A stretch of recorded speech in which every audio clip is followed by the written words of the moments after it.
Umuugong sa social media ang balita na may aaminin sina Kim at Paolo ngayong February. Isang revelasyon na inaabangan ng kanilang mga fans at netizens. Ayon sa mga chismis, may nakatakdang pagkakataon kung saan magsasalita ng dalawa tungkol sa tunay na estado ng kanilang relasyon na matagal nang pinapansin ng publiko.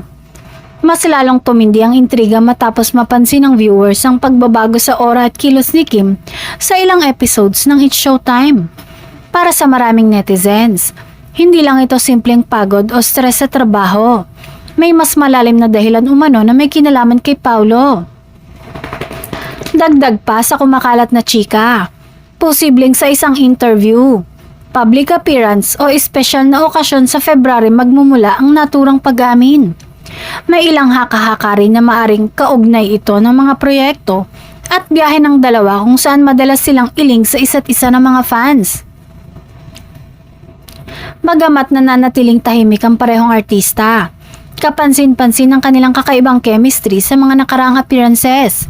Para sa ilang taga-subaybay, tila malinaw na ang mensahe nila sa kilos at galaw, kahit wala pang direktang pahayag na inilalabas.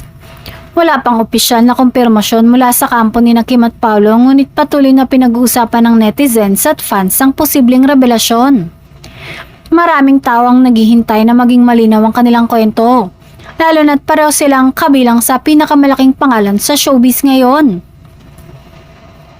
Tiyak na ito ay magiging isa sa pinakamalaking usapin sa mundo ng entertainment ngayong taon.